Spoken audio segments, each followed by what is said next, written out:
Então, bora começar.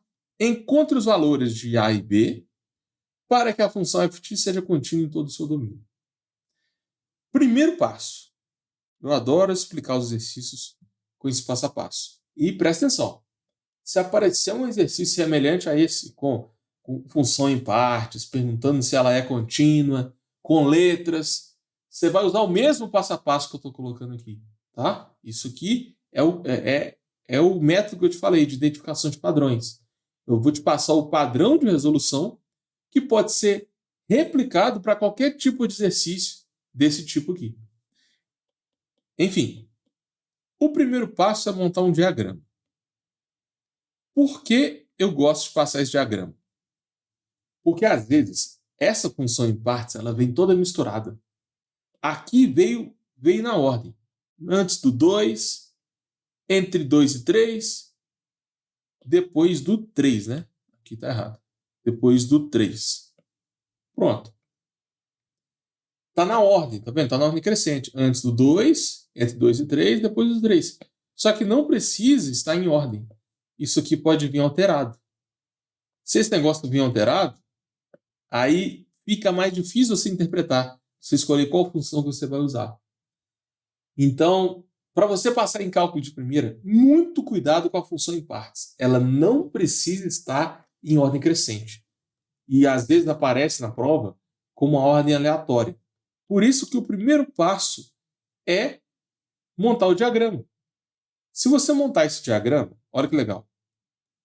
Você não vai ficar olhando para essa função mais. Você vai olhar para o diagrama, que fica muito mais simples. Nesse diagrama, você vai colocar os pontos de transição. Nesse caso, eu tenho antes do 2, é uma função x² menos 4 sobre x menos 2. Entre 2 e 3, a função vai ser essa daqui. Ó. Aí eu coloco em cima do intervalo. E depois do 3, a função vai ser 2x menos a mais b. Pronto. Esse é o diagrama. É muito fácil de resolver. Para você montar esse diagrama, você tem que colocar os pontos de transição, tem que marcar a reta com os pontos de transição e você coloca as funções que estão antes do 2, entre 2 e 3, depois do 3, logo em cima do intervalo. Fica mais fácil de você visualizar. Por exemplo, se você quiser fazer o limite constituído na 2 pela direita, um pouco à direita do 2, olhando para o diagrama, é fácil ver que você vai pegar essa função. Mas se você pegar depois do 2 olhando a função, aí a chance de você errar é maior. Então, se você quer passar em cálculo de primeira, segue exatamente esse passo a passo que eu estou explicando aqui. Eu já expliquei essa matéria mais de 100 vezes. É sério, numa sala presencial. E os alunos sempre travavam na hora de calcular, na hora de escolher qual função você põe no limite. Se você montar o diagrama, quando eu comecei a explicar, primeiro faz o diagrama, todo mundo começou a acertar. Então, não estou passando isso aqui à toa, tá? Segue o passo a passo. Esse é o primeiro passo. Agora deixa eu colocar numa outra página. Vou até duplicar isso aqui. Esse aplicativo é bom demais, né? Eu consigo duplicar, aí a aula rende muito. O que nós queremos? Eu quero que a função seja contínua em todo o seu domínio. Beleza? Para a função ser contínua, em todo o seu domínio, você tem que saber um pequeno detalhe que é importante. Olha só. Você só precisa verificar no 2 e no 3. Porque antes do 2 é tudo contínuo. Entre 2 e 3 também é tudo contínuo. Depois do 3 também vai ser tudo contínuo. Ok? Isso vem da parte teórica de continuidade. Quase tudo que você imaginar é contínuo. Só que quando tem uma troca de gráfico, aí a gente tem dúvida. Então, a gente já sabe que é tudo contínuo. Nós temos dúvida no ponto de interseção. Ou seja, a gente tem que analisar a continuidade em cada ponto. O primeiro ponto é o 2. Então, a gente tem que fazer o limite quando o x tende a 2 e calcular esse limite. Só que como a função está em partes, a gente não consegue calcular esse limite na hora, né? Você tem que calcular os limites laterais. E como eu já expliquei, se os laterais são iguais, o limite existe. Se os laterais são diferentes, o limite não existe. Se você fizer 2a à direita, a direita do 2, a função vai ser essa aqui, ó. ax2 menos bx mais 3. Se você fizer a esquerda do 2, a função vai ser x² menos 4 sobre x menos 2.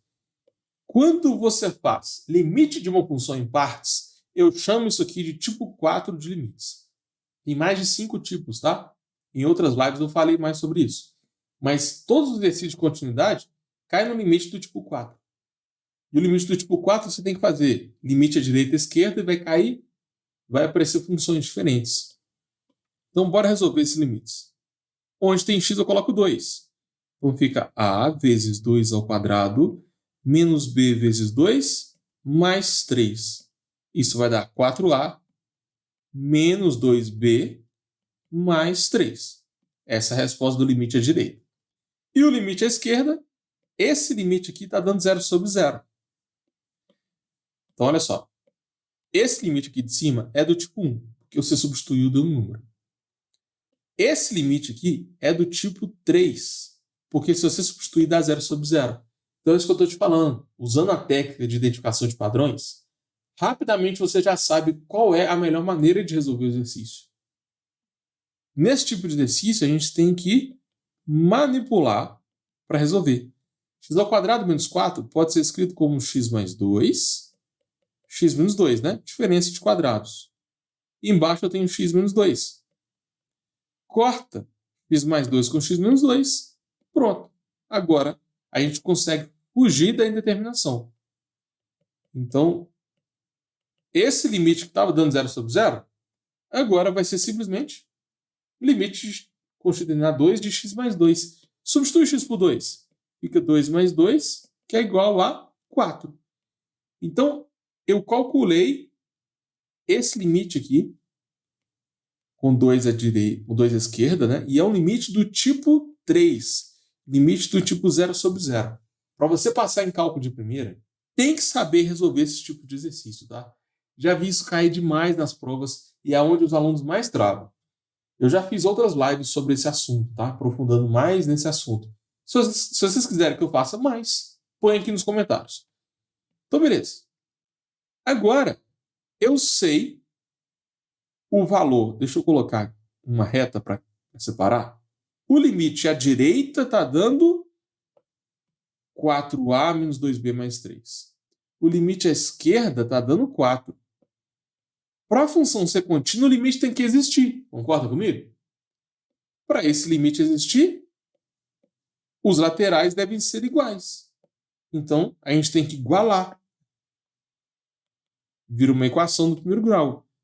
4a menos 2b, passa o 3 para a direita, fica 4 menos 3. Então, 4a menos 2b tem que ser igual a 1. A gente tem que trabalhar com essa equação aqui. Agora, tem infinitas possibilidades. Não tem como resolver o exercício com uma equação de duas incógnitas. Aí a gente vai para a segunda parte do exercício. Lembra que são 2 pontos de interseção? Isso aqui, essa questão eu já vi. Eu peguei essa questão, foi de uma prova antiga de um aluno meu. Então, assim, vale a pena você pegar essa questão e tentar fazer de novo, tá? Vai cair uma parecida na sua prova. Você passar em cálculo de primeira, não adianta ficar só vendo e fazer o exercício, não. Tem que treinar. Agora a gente vai fazer a mesma coisa, só que agora analisando no 3. Então o x agora tende a 3. Primeiro passo, montar o diagrama. E os outros passos é calcular o limite em cada ponto de interseção. Limite quando x tende a 3 é um limite de uma função em partes. Como você já sabe, né? Tem que calcular os limites laterais. Eu vou fazer a direita e a esquerda. Só que como a função está em partes, a direita vai ser uma função, né? A direita do 3, olhando para o diagrama, é fácil de identificar, né? É um pouco acima do 3. A função é essa. E se eu pegar a esquerda do 3, vai ser essa função aqui, ó. Beleza? Então, dessa vez, os dois limites são do tipo 1. É só substituir que vai dar um número. Substitui x por 3, fica 2 vezes 3, que é 6, né? Então, vai ficar 6 menos a mais b. E embaixo, 3 ao quadrado dá 9, então fica 9a. O x vira 3, então fica 3b menos 3b mais 3. Esse é o limite à direita. Esse aqui é o limite à esquerda. Para a função ser contínua em x igual a 3, o limite tem que existir. Então, basta igualar essas duas respostas. A gente vai ter uma outra equação envolvendo a e b. Então, bora resolver? Eu vou passar todo mundo para a direita, invertendo o sinal. Então, 9a passa para a direita, fica menos 9a. Menos 3b passa para a esquerda, mais 3b. E o mais 3 passa para o outro lado, menos 3. Gente, resolver esse tipo de equação aqui, isso envolve cálculo algébrico, né? Isso é extremamente importante para você passar em cálculo de primeira. Normalmente a gente estuda isso em pré-cálculo, porque quando você chegar lá na faculdade, o professor não vai ficar revisando matéria de álgebra, não. A gente já vai começar em limite derivado integral e o professor normalmente assume que você já sabe. Se você estiver travando nessa parte aqui de álgebra, põe aqui nos comentários que eu faço uma live mais aprofundada nesse assunto, tá? Agora vamos juntar 6 menos 3 dá 3. Menos a menos 9a menos 10a. Menos 10a. E por último, mais b mais 3b. Mais b mais 3b vai dar mais 4b. Isso tudo é igual a 0. Então eu tenho agora uma segunda equação envolvendo a e b. Vocês perceberam o que eu tenho que fazer aqui? É um sistema de equações, né? Porque para a função ser contínua, ela tem que ser... O limite quando o x tende a 2 tem que existir, e o limite quando o x tende a 3 tem que existir também. O limite quando o x tende a 2 só existe quando essa equação aqui for satisfeita. 4a menos 2b foi igual a 1. Então, vou copiar a primeira equação. E o limite quando o x tende a 3 existe apenas quando essa equação aqui existir. Então, essas duas equações devem acontecer ao mesmo tempo. A gente chega num sistema de duas equações, duas incógnitas. Beleza, bora resolver o sisteminha então. Eu vou passar esse 3 para a direita, tá bom? Vai ficar... o menos 10 continua. Tá muito grande isso aqui, né? Aí. O menos 10 continua aqui. 3 passa para a direita, vira menos 3. Só isso que eu fiz por enquanto. Eu quero que vocês consigam enxergar. Eu gosto de separar o sistema com o que multiplica o A, o que multiplica o B e o termo independente. Então, o que multiplica o A em cima é 4. O que multiplica o A embaixo é 10. Depois vem o B. Eu tenho menos 2B e embaixo mais 4B. E depois, aqui está igual a 1 e aqui está igual a menos 3. Então é bom você colocar nessa ordem. O A embaixo do A, o B embaixo do B, depois o termo independente. Então isso aqui é um sistema de equações. Tem mais de 10 formas diferentes para você calcular esse sistema, de verdade. Eu vou resolver... Deixa eu pensar aqui. Eu vou multiplicar a primeira equação por 2. Tá bom? Multiplicando todo mundo por 2, vai ficar 4 vezes 2, que é 8. Menos 2 vezes 2 dá menos 4. E 1 vezes 2 dá 2. Pronto. Agora, eu consigo somar as duas equações. E se eu somar as duas equações, olha o que vai acontecer. Menos 4b mais 4b dá quanto? Zero.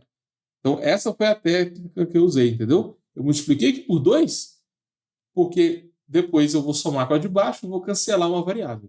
Se você cancela uma variável, você consegue achar outra, né? Soma agora essa equação aqui. 8 menos 10 vai dar menos 2. Então, está dando menos 2a. E aqui também, 2 menos 3 é igual a menos 1. Portanto, menos 2a é igual a menos 1, o a é igual a meio.